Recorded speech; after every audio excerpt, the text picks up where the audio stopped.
Baik, assalamualaikum warahmatullahi wabarakatuh.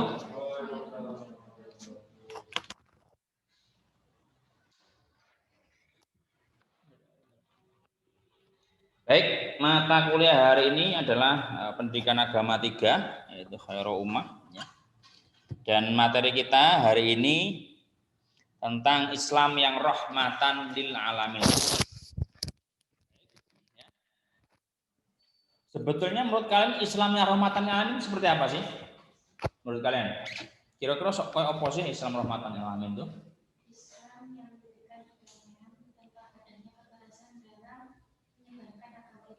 Baik, Islam yang damai tanpa kekerasan, toh meskipun dalam rangka menyebarkan apa lagi kira-kira? Mas, Mbak? Ada? Juga ada ngono ketok diskusi ya.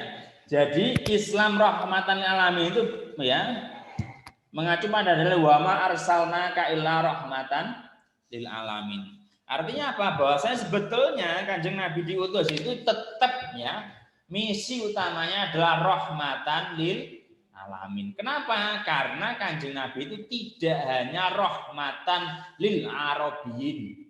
Kanjeng Nabi itu memang turun di Arabnya ya, membawa agama Islam, tapi bukan untuk lil arabiyyin. Bukan untuk orang-orang Arab saja. Atau mungkin lil muslimin. Tidak. Kanjeng Nabi tidak hanya lil muslimin atau Islam yang hanya untuk orang-orang yang muslim, ya orang-orang yang mengakui bahwa Kanjeng Nabi bahwa Islamnya agama yang benar. Juga tidak untuk lil Indonesia tidak, tapi lil alamin, artinya semuanya itu mendapatkan rahmah ya, mendapatkan welas, mendapatkan kasih sayang dari agama Islam. Ya. Kalau kamu bilang kasih sayang kan nggak mungkin toh kamu pisui. Kamu mengasihi adik kamu atau mengasihi ibu kamu. Mosok ibu mbok pisui? Enggak ya. Artinya apa? Bahwasanya ternyata ajaran Islam ini tidak pernah mengajarkan bahwasanya ketika kita beragama Islam, yo tidak mungkin karena ini rahmah, ya rahmah itu welas asih, ya. Tidak mungkin kita menunjukkan rahmah itu dengan cara misui, dengan cara kasar, dengan cara caci maki, dengan cara mengumpat, kan tidak begitu, ya tidak? Karena Islam ini adalah rahmah. Rahmah itu kasih sayang, saling mengasihi, kan begitu. Lah kamu bilang Islam ini adalah Islam rahmatan, ternyata kamu gepuki wong, memaksakan kehendak, memaksakan pendapat kalian bahwa kalian yang paling benar. Menurut kalian itu kira-kira rahmatan alamin tidak? Tidak. Nah, maka dari itu ketika kalian memang mempunyai cita-cita yang sama dengan perspektifnya Rasulullah, tentu kalian juga harus mampu menjawantahkan sikap-sikap yang sudah diajarkan. Ya, contoh saja. Bukti bahwa Islam ini adalah rahmatan lil alamin, dulu itu ada seorang pengemis buta kafir. Ya. Ada seorang pengemis yang dia kafir. Si pengemis yang kafir itu setiap hari penggaya apa? Ngumpat, mundat, caci maki, ngilok Kanjeng pengemis itu. Ya. Bendino di ngilok Kanjeng Nabi, ya. Tapi apakah Kanjeng Nabi balas silotnya? Tidak, ya. Malah pengemis buta itu setiap hari didulangi mbek Kanjeng. Tapi si pengemis itu ternyata tidak tahu sing dulang apa bahasa Indonesia apa? Menyuapi ya, sampai lali ya. Sing menyuapi itu adalah Kanjeng Nabi, tidak tahu. Wis pokok ngumpat lah, saya tidak mau mengucapkan ya. Pokok ngumpat lah. Terus pokok dudal semuanya ya. Ya walaupun itu sebetulnya tidak cocok, artinya itu bukan umpatannya itu tidak cocok dengan karakternya Kanjeng Nabi. Pokoknya Kanjeng Nabi elek tok lah. Ya. Terus kemudian suatu saat ketika Kanjeng Nabi sedo, ya, Kanjeng Nabi meninggal, ya. Kanjeng Nabi meninggal itu si pengemis tadi kan karena wis saking istiqomah ya, setiap hari itu Kanjeng Nabi mesti menyempatkan waktu untuk mendulangi si pengemis buta tadi. Ya. Kemudian sahabat Abu Bakar sebagai penerus beliau, ya, karena kenapa kok sahabat Abu Bakar ditunjuk sebagai khalifah pengganti Kanjeng Nabi? Itu sebenarnya didasarkan pada itu syariat. Syariat itu apa? Bahwa Kanjeng Nabi dulu itu pernah ngongkon Abu Bakar sebagai imam sholat. Nah, itu isyarah mungkin seperti itu. Jadi kenapa kok Abu Bakar kok nggak Ali? Padahal kan secara garis itu kan lebih cedekan sama Sayyidina Ali kan begitu. Kalau silsilah keluarga loh ya, kan begitu. Tahu meskipun juga Abu Bakar ini merupakan besan itu besan apa? Morotuwo ya. Kan putrinya Aisyah itu digarwa Kanjeng Nabi. Nah, jadi kenapa kok menjadi sahabat Abu Bakar yang dijadikan khalifah setelah penggantinya Nabi itu karena pernah Kanjeng Nabi menyuruh berkali-kali padahal ya. Ketika Kanjeng Nabi gerah atau tidak begitu enak badan itu nyuruh Abu Bakar. Ya, nyuruh Abu Bakar untuk menggantikan beliau sebagai imam. Toh meskipun nggak pernah hasil. Artinya nggak pernah selesai. Jadi pernah Abu Bakar disuruh sholat ya, itu mengimami sholat. Karena Kanjeng Nabi gerah. Apa? Abu Bakar sampean imami sekarang. Saya agak tidak sedikit agak sedikit tidak enak badan lah. Kemudian setelah diimami dapat 1 rakaat ya. Itu tiba-tiba Kanjeng Nabi merasa enak. Kayak enak ya aku tak ikut jamaah. Mburi ini Abu Bakar. Ya, ternyata karena Abu Bakar itu tahu bahwa di belakangnya Kanjeng Nabi dia mundur. Nah, ini kita dicari aja. Mundur krono wis gak ono imam, masih jamaah itu tidak ada yang mau di tengah-tengah sholat. Mundur ya, kemudian akhirnya Kanjeng Nabi maju. Baru setelah selesai tanya, yuk Abu Bakar kenapa kok kamu nggak nerusnya? Nggak apa-apa, kan saya sudah menyuruh. Karena Abu Bakar bilangnya begitu, sungkan Kanjeng Nabi, mosok saya ngimami orang yang paling disenangi ambek Gusti Allah, nggak mungkin saya. Waliane mbek sahabat Abdurrahman bin Auf. Abdurrahman bin Auf itu ya sahabat tapi duduk sahabat sing papan atas ya. Sahabat papan atas Abu Bakar, Umar, Utsman, Sayyidina Ali kan begitu. Abdurrahman bin Auf pernah sukses ngimami Kanjeng Nabi. Jadi dulu itu kan kalau di Mekah itu kan tidak begitu, belum ono WC, ngerti ya WC, orang ono toilet. Pas ketika itu Kanjeng Nabi badai khotil hajat, badai menunaikan hajat. Ya, ngerti dah maksud saya. Bawa mau ke kamar kecil, tidak tahu nggak. Nah itu karena di situan padang pasir, ya tentu kudu golek-golek wit-wit apa di alas lah mungkin begitu ya, cari begitu baru untuk qatil hajat atau menunaikan hajat. Nah, ternyata waktu itu biasanya karena memang waktu itu di sana masih belum ada toilet ya, tentu biasanya kan logikanya lama kan begitu. Akhirnya karena waktu itu sudah masuk waktu sholat, akhirnya yang jadi imam itu sahabat Abdurrahman bin Auf ngimami. Ternyata oleh sak rakaat ya Kanjeng Nabi datang. Ya, sama sahabat itu subhanallah sing mburi. Tapi pancet aja Abdurrahman bin Auf pancet terus. Makanya terus itu nggak peduli padahal itu ada Kanjeng Nabi di belakangnya gitu loh. Padahal sing belakang itu gedem-gedem gak mundur-mundur sih kayak Abu Bakar begitu. Karepe dikongkon mundur, cek Kanjeng Nabi yang jadi imam. Tapi waktu itu enggak. Sampai salam selesai, baru kemudian ditanya, kok nggak mundur? Karo lah memberi Kanjeng Nabi, ya tahu. Tapi kok nggak mundur? Ya sekali-kali lah, kepengen ngimami ahabul khalqi ilallah, makhluk sing paling disenengi Gusti Allah. Nggak boleh ikut. Katanya sahabatnya tadi. Tapi sama Kanjeng Nabi Kanjeng Nabi tidak mangkel. Kanjeng Nabi malah aduh jebol, bagus. Abdurrahman bin Auf itu bagus. Kenapa? Karena dia seperti itu sebetulnya karena dia juga menunaikan syariat saya, yaitu melaksanakan sholat fil waktil awal, kan begitu. Melaksanakan sholat di awal waktu, itu kan juga syariat saya, itu perintahku kan yang ayo rek menunaikan sholat awal itu kan Nabi.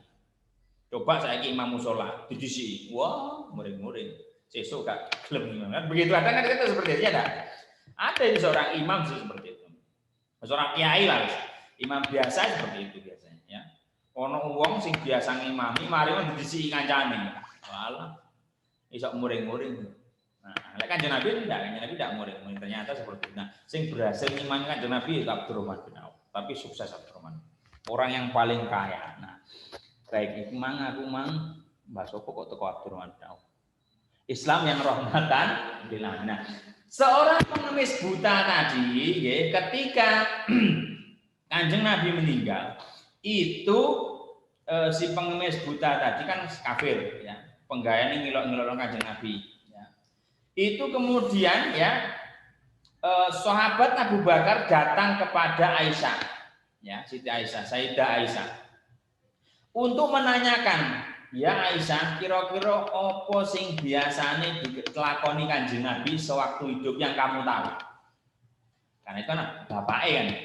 Ngeten, Mbak, sak ngerti kula iku Kanjeng Nabi itu angger yahmene iku nang pasar, goleki nang pengemis wuta.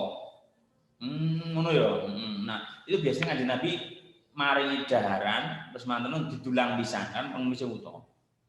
Nah, akhirnya itu dilakukan oleh sahabat Abu Bakar. Datanglah dia ke pasar nyari pengemis buta tadi, wong kafir. Setelah itu betul ya. Setelah itu apa? Didatangi kemudian dikasih makan mbek didulang. Pas dulang itu diumpat-umpat lagi. Kanjeng Nabi itu begini, bungos semua ngumpat-ngumpat lah ya. Jadi diumpat-umpat, dicaci maki, mencaci maki Kanjeng Nabi. Mencaci maki Kanjeng Nabi. Kemudian ya setelah beberapa suapan itu si pengemis tadi merasa, loh, ini sepertinya bukan orang yang biasa dulang saya, apa biasa menyuapi saya. Terus tanya, siapa kamu? Loh, saya yang biasa. Abu Bakar menjawab, ya saya yang biasa dulang kamu. Bukan, kata si pengemis tadi. Yang menyuapi saya tangannya gak kasar kayak kon. Mungkin seperti itu ya. Atau tidak, yang biasa dulang saya itu orangnya lembut sekali. Padahal Abu Bakar sudah lembut sekali loh. Orangnya lembut, hatinya lembut. Umar bedo, langsung tarik pedang, mungkin begitu. Kon ngelok-ngelok Kanjeng Nabi, tebas dasmu, pan gitu. Seperti itu. Jadi Islam itu harus ada yang seperti itu. Ono sing lemah lembut kayak Abu Bakar, Utsman itu lemah lembut. Umar itu ya rada preman-preman didik lah kan begitu. Ya maksudnya keren begitu. Macam-macam nang Kanjeng Nabi langsung tokne pedang kan begitu. Padahal Abu Bakar itu sudah sangat lemah lembut, tapi beliau tetap si pengemis tadi bilang, yang biasanya nyuapi saya tidak seperti ini, kurang lembut katanya seperti itu. Tanya lagi, siapa kamu? Gitu. Itu sambil ngumpat-ngumpat waktu itu kan, ngumpat-ngumpat. Si Abu Bakar itu nangis, ya, nangis karena apa? Ternyata wong sing didulangi Kanjeng Nabi setiap hari itu dia penggayane ngumpat-ngumpat ngilok-ngilokno Kanjeng. Ya kira-kira lek aku yang dilok-ilokno kan kaya apa kan begitu teh. Ya itu Kanjeng Nabi kok tetap didulangi padahal dia kafir. Nah, terus dia bilang ya, Abu Bakar tadi bilang, mohon maaf, ya memang aku bukan orang yang biasa dulangi kamu atau biasa nyuapi kamu. Ya terus kemana orang yang biasa nyuapi saya? Yang biasa nyuapi sampean sudah meninggal. Nah, sudah mati lah Kanjeng Nabi mati, meninggal. Sudah kembali ke rahmatullah. Kaget dia. Loh, memangnya siapa yang biasa nyuapi saya? Kan gitu. Yang biasa nyuapi kamu itu namanya Muhammad bin Abdullah. Nangis si pengemis tadi. Pengemis kafir tadi. Dia nangis. Loh, itu kan orang yang biasanya saya umpat-umpat, saya caci maki, tak ilok-ilok. Setiap kali orang tersebut menyuapi saya. Lu kok bisa? Ternyata yang menyuapi itu adalah Kanjeng Nabi. Dan yang diumpat-umpat itu ngarepe Kanjeng Nabi. Diilok-ilokno. Nah, akhirnya orang itu sujud tersungkur membaca la ilaha illallah, membaca syahadat, kemudian dia meninggal. Kira-kira husnul khotimah, sul khotimah. Husnul apa sul? Ketika dia kafir, sekafir-kafirnya, rojone kafir. Tapi ketika akhir hayatnya mau la ilaha illallah, kalau itu adalah miftahul jannah, berarti tetap kategorinya husnul khotimah. Paham ya? Jadi ngono iku rahmate Gusti Allah. Krana barokah akhlake Kanjeng Nabi yang bersifat rahmatan lil alamin. Nah, itu dulu ya. Jadi itu yang disebut rahmatan lil alamin karena Tidak hanya meliputi orang Islam saja, tapi mengasihi walaupun toh itu orang di luar Islam, kafir sekalipun, ya. Ngilok-ngilok no sekalipun, kalau dia memang mengaku Islam, seharusnya ya nyontoh akhlaknya Kanjeng Nabi yang tadi, ya. Jangan malah yang orang Islam kamu bilang kafir. Tahu ya sekarang, banyak sekali orang yang mohon maaf ya, tidak menyindir ya, langsung aja. Sekarang itu banyak ustadz-ustadz di YouTube itu yang masya Allah nggak tahu Islamnya dia berguru dari siapa. Ya. Ketika dia tidak cocok dengan orang tersebut, ya, itu langsung bilang kamu munafik, kamu itu kafir, kamu itu halal darahnya. Lah kira-kira itu ajaran Kanjeng Nabi bukan? Bukan ya? Kanjeng Nabi tidak pernah bilang gitu. Kanjeng Nabi itu mengislamkan orang kafir. Nah sekarang banyak fenomena ustadz-ustadz itu yang mengkafirkan orang Islam. Ya ada. Wong ya, maaf ya. Kowe-koten biasa, dikote sak ngene. Bathuke kosong kan mendelik-delik. Wadah itu. Itulah delok di YouTube itu. Pokok enggak padha mbek dekne itu kan kafir. Ya, ora padha ambek iktikotnya dia kafir. Nang kuburan nyekeli patok itu kan kafir, jadi nyembah kuburan. Ada seperti itu. Kemudian tahlilan itu syirik, bid'ah, musyrik. Nah, itu padahal orang itu juga orang Islam. Nah, sekarang fenomenanya kebalik. Ngomongnya rahmatan lil alamin, kelakuannya malah mengkafirkan orang-orang Islam. Lah aneh deh, ya dah. Ajaran sing pengen disampaikan rahmatan lil alamin, tapi realitanya ketika dia ngomong wong sing di luar dia itu masih iktikotnya, ya mungkin politiknya dan lain sebagainya di luar dia, itu dikatakan munafik. Munafik, setelah munafik kemudian dia dikafir-kafirkan. Itu kan juga tidak mencerminkan Islam yang rahmah. Islam yang rahmah itu adalah Islam yang merangkul, bukan Islam yang memukul. Nah, Islam yang mengajak, bukan Islam yang mengejek. Ya, Islam yang memberi, bukan Islam yang mencaci. Apa benar ya? Pokok angel lah kayak misalnya. Begitu ya. Artinya apa? Bahwasanya ayolah kita sebagai manusia itu menjadi agen rahmah. Karena itu adalah warisan Kanjeng Nabi. Kanjeng Nabi itu tidak mewariskan harta benda, tapi mewariskan akhlak yang agung sekali, akhlak yang tinggi. Karena apa? Karena ya tadi innama bu'istu liutamima makarimal akhlak. Sesungguhnya Kanjeng Nabi diutus ke dunia ini adalah untuk memperbaiki akhlak. Jadi puncak tertinggi kamu beragama, tak ulang lagi. Puncak tertinggi kamu beragama itu tercermin dari akhlak kalian. Ya. Puncak tertinggi. Jadi kamu lihat, ono kiai petitapnya aku loh kiai. Itu sebetulnya bukan kiai, teman. Paham ya? Aku loh ulama. Orang kira-kira sing ngono? Itu jenis ulama abal. Paham ya? Jadi ulama sesungguhnya tidak mungkin seperti itu. Itu loh imam besar.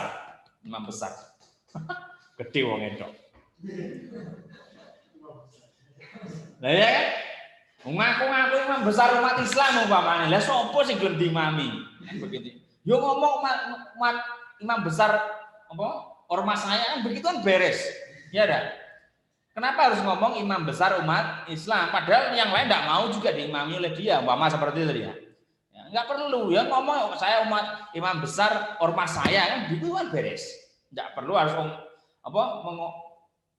bilang bahwasanya dia adalah imam besar umat Islam.